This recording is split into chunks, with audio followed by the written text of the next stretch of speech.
Welcome back to Ribbon Candy Hooking. I'm Deanna and I'm working on another beloved project here. This is another one of my tarot cards that I am working on. One of my own. I'm working here at this moment with the silk stockings, right? They're not silk, but they're pantyhose. I love working with them because the color's so vivid. But what is this other material that I'm using? Ooh, what is this business? It's very fancy and detailed. What could it be? Well, it is cut up kimono fabric. And I found it at the, New England Fiber Festival in Springfield, Massachusetts, on the grounds of the Big E this past weekend from a booth called Saori Worcester, Saori. And I'm going to show you what the product looks like. This is what the pattern looks like. And my vision for this is, I like to hook as much as possible with pantyhose because that's just my favorite. But I wanted to hook in the background. I'm going to keep the dress very, very vivid, maybe like a cobalt blue or maybe like Pro-Chem's Imperial Blue, which is like the craziest blue ever. But I'm going to keep a real bright blue dress, and I wanted the rest to be kind of dark. This is the card for the Empress. And there's not like a mother card in the tarot deck that represents that sort of archetype, but the Empress represents warmth and sincerity, kindness, tenderness, mother-like qualities. So I love this piece, but I do want to keep her a little bit magical, a little bit of a dark palette. And when I was at the Fiber Festival and I found this bag, I got very excited because I thought this could be the very thing. So I've been into the bag. It was 10 vintage kimono scrap pieces for $20, which was tremendous. And it's quite a few different pieces. So these again are vintage. Oh, there's one of my guys there. Very, very different, but you can see different materials as well. Kimono fabric is a little bit crispy, right? It's very papery, crispy, but very, very tough as well. It's got good structure, so hence it should make good loops, right? And it has been making good loops. So I don't know if I've worked this one in yet. Ooh, another one. This one I have been working in. Isn't that pretty with the stripes? Kimono fabric is slightly two-sided. You can see there's a bit of a difference here. If you want all this beautiful white detailing, you want to be careful about your loops. If you don't, then you're using this side, or maybe you don't care. But there is a right side and wrong side. So just like with quilt fabric, you might want to be thinking about that. This fabric so far appears in these places. So if you are able to see it close up, you're seeing how it hooks. Very, very delicate, very, very pretty. As you can see, this sort of medley of fabrics together, this one, most of these I haven't used yet. This one is more silky, right? This is less papery and more silky. So you are going to get different feeling fabrics. Some of these I haven't even looked at yet. This is a smaller piece. This has more of a chiffon-y feel. You can see the way it kind of wants to accordion, right? It's got that built in. That's going to be a pretty one too. Some of these just are placeholders for dark, right? They don't really do anything but show a dark color, which is what I'm going to want. A lot of dark colors in the background. This whole set is going to be fantastic for just my dark areas. And then this particular pack had browns. So some of these browns, oh, look at that. I didn't even see him. There's a little chick on there. Oh, I don't think I can cut him up. He's too cute. But this is a piece of this one, and I've used this one here so far. It's this guy. And you can see it hooks up. I hook fairly low. I'm not much of a high hooker, but you can see in terms of the mood of it, if you can picture all of that kind of static fill of interrupted small scale patterns, you can picture looking at the colors that I'm using or about to use from the kimono pack. It's going to fill in really nicely there, and the centerpiece is going to be a really bright dress. Might even be red in the end. We'll have to see. But these are my lights. So I've basically got two color palettes within the pack. This is a real mix, right? This feels very cottony, maybe linen. Real pretty, right? Reminds me of that door wool. I'm going to cut it this way and do some real crazy parts. This is the wild card, and these are functioning as more of a brown. These two are a bit wild cardy, but this is the pack, right? It's absolutely fantastic. So the question becomes, you can see it is different fiber. It's not like vintage kimono material is always silk, always rayon, always cotton or linen. It's going to be different, right, from kimono to kimono. So when you get a pack like this, you can expect or if you find something online, you know, you're not particularly going to know what the fiber is. And if the person is selling it as such, they might not actually know what the fiber is. And depending on the weight of the fiber, it's going to change the way that your loops look. For example, this one is really much thicker. So this is going to make much thicker loops than, for example, this one that I've been doing that's really feels like very thin rayon. No information in the pack, right? It's kind of like a sampler pack. You get what you get and you don't get upset. So when I'm thinking about how to use these, I'm thinking really about how to cut them, aren't I? And I want to do something wise with them so that I can use them to the best of their ability. And as you can see with this small piece here, I have cut it like this wide. Now, is that good or not? I'm not sure, right? I'm not sure. It's been going well, but if they were just a hair wider, they might be a bit more lofty. It's real hard to say, isn't it? You don't really know until you cut a little bit and get going. So you can either cut your kimono material. I keep my tails down. You don't have to, but when I take the tail up, for example, I'm going to have to trim that. And if I have too many tails in there, I run the risk of looking ratty. I'll leave him up for now, but I'm keeping a lot of the tails down. I want to cut the kimono material in a way that it's fairly uniform, right? I don't want to lose track of what I'm doing with the scissors. You can cut with scissors, but if I just cut it straight with my rotary cutter, I'm going to feel a bit more confident about that. As I have said in past videos, when I'm using my scissors, it's very willy-nilly, right? I do what I do and it's like, that's good enough.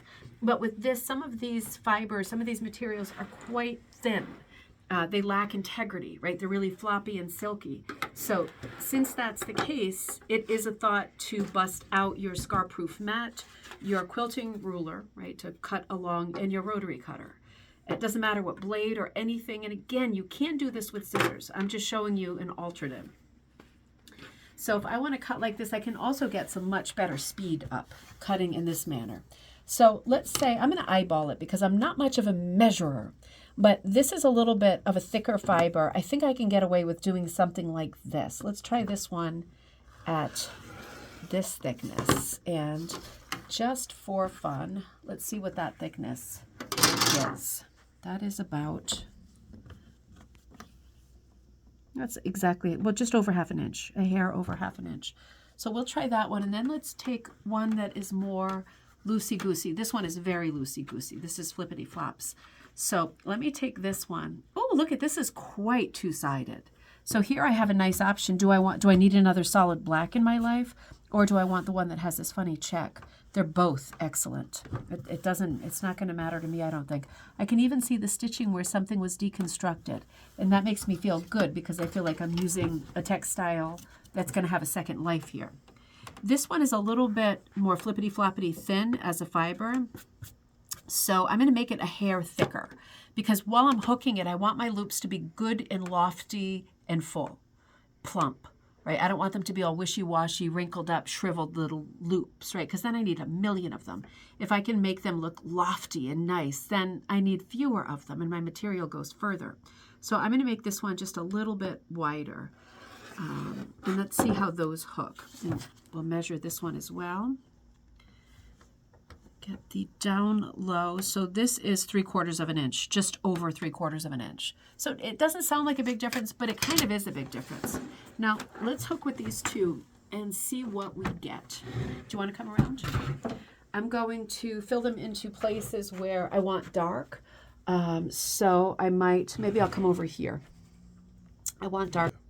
Okay, so I want to fill in my backgrounds with the darker, right? Because you can see I have ledges of other colors going. So I know I want dark in the background. And so far I've used this dark. And yeah, now I've got these two kimono fabrics that are a little bit different. These are also dark. I feel that all of these three together can be quite interchangeable. They create a little pattern, create a little energy. They'll look different when they're mixed together. So I'm going to take the real silky one first that I cut a little bit wider because it's silkier. And I don't want it to make like a papery. Oop, I see I pulled the tail up on that last one. I'm going to push that tail back down. I think it's a fairly good tip with this. It's totally up to you, right? Because the rule is to never leave the tails down. But I'm not a huge fan of seeing all those little spiky ends. So let's come over here and continue here and see how this guy hooks. I'm going to attempt to keep his tail down, but if it doesn't work, it doesn't work. Nope, didn't work. Moving on, leaving the tail up. And I'm just going to shoot down. Now this one feels different than the last one. I think they're all going to feel different, right? I don't know how vintage these materials are, right? Vintage means 50 years. I don't know that they are 50 years old. And you know what? It doesn't matter. They're left over from other projects. And this stall, Sayori, was like a weaving stall. So they obviously had a lot of beautiful fiber from reclaimed, maybe reclaimed or damaged kimonos. And they were using them for weaving. And that is the very thing, right? I'm interested in doing the same thing, but with my rug making. So I'm pulling these up, and they are actually more substantial than I thought. I thought they were going to be very wimpy loops. Sorry, but they aren't. They're quite nice, and they're a little bit hard to pull up. Let me cut this one here, and I should have my finer scissors, but I don't. And let's come back. Ooh, I think I flipped that one. Remember that has two sides? Let's come back over here and do a little bit more. And it is thin, so it doesn't want me to just do the tail. The whole body wants to come up. That one flipped. You want to be careful if it matters to you what color you have, right, making the loop, because Sari fabric, I'm sorry, that's, well, also Sari fabric, kimono fabric, just like quilt fabric. Did you see how it's given me a hard time there? It's giving me some good play. It's two-sided. Quilt fabric's a little bit different because it has a white backing because it's printed. These look like wovens to me. So they do, it's not like they have a white background that, or backside that you have to worry about. But if you do want your brighter colors or a specific pattern to pop, then you have to be careful about the way your hand is twisting it underneath. Watch my beginner videos if you want to talk about what hands do under the backing of your rug hooking fabric. This is hooking up real nice. It is hooking up a treat. I'll tell you, there is a learning curve with this one, even over the last one I was hooking earlier this morning. They feel completely different, and I wonder why. They are completely different. They are two completely different fabrics. They are completely different weights, and they perform differently. This is going to be the last one because I'm holding the tail. So my point is, and now I'm going to go to this one, which is a much, very sort of heavy, crisp, papery. Do you see that? It's really, it feels like it has a heavy synthetic content. It's very stiff, more like a ribbon. We'll see how this hooks up. But it is a bit of an adventure when you have got kind of a hodgepodge collection of different fibers and you're working them into the same piece like this. Kimono fabric is a great thing to go to because there's lots of different options. This one, and it's going to make, just like origami paper, right? It's going to make a lot of patterns, and they're going to fuse very well together and create very interesting color palettes that you're, like with this, I'm using a lot of browns and a lot of blacks, but you can see it's a lot of different fabric, and it creates a lot of interest. Now, this one is a little bit tricky to hook because it's so stiff, but you know what? It could have gone either way, and it's making beautiful, perfect, sculptural round sort of loops. Gosh, those are pretty. And I just saw a little bit of blue pop up in there. Being thoughtful too from one material to the next about how close I want my loops. If you're a beginner and you're thinking, how close is she hooking in every hole? Well, I'm not hooking in every hole, but I can't give you a mathematical formula for it because it's very different from backing to backing and fiber to fiber. This one I'm hooking not quite as frequently as the other one because it's a lot thicker. So I'm going to need less of these. Look at how stiff those little loops are coming up. Those are absolutely beautiful. This reminds me of grosgrain ribbon. Remember that stuff? So you can see I have got 3 different blacks in here, right? This pattern, which is the same as this one, this stiff one I just did, and this flippity floppity that I just did. But you see how it does all read as dark or black.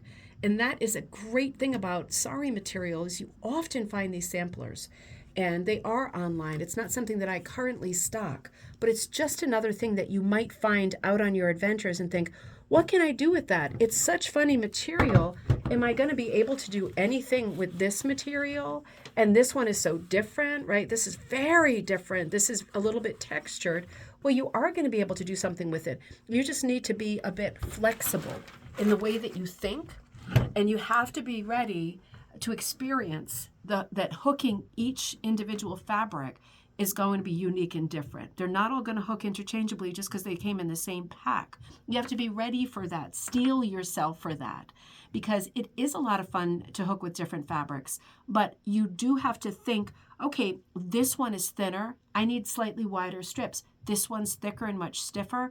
I could go with a narrower strip, and I'm not going to hook it as often, right? Because it's so full. It has a lot more integrity. You have to make these decisions, and if you're totally new to fiber arts, you have to trust yourself that sooner rather than later, you will get to a place with touching material and going, okay, I got it. I got you. I know what to do with you. I know what I'm going to do with this ruler. I know how I'm going to cut you. You're going to get to a place really quickly where you just get used to it, because your brain is going to remember, I hooked something like this. It felt like this, and it worked like this. It played me, or it didn't. And you're going to start collecting in your mind data about different materials. So while kimono fabric is not a material, right? It's a garment. So these are all different cut up garments. It does offer a lot of interesting possibilities. And if you are lucky enough to find a nice pack like I did this weekend, I'm telling you, I will show you later on. It's going to be a little while, but this is going to be a fantastic piece. And I can almost feel the shimmer of this sort of night sky that's going to find its way into the background of this piece, made up of all of these mixed blacks. It's going to look like the night is alive. It's going to be a very, very different effect than hooking with solid material or hooking with wool. So see what you have on hand and see what you can find that might be different to work with. And think about using any material that you've got around you, anything you can get your hands on. Yes, I'm enabling you to buy a bunch of stuff, right, and build up your hoard like a crazy person. Like, subscribe, and tell your friends. There's lots of fun videos on this channel. We're always trying new things. And I'll keep you updated on the Empress over here. But in the meantime, have a great day, and I will see you next time at Ribbon Candy Hooking.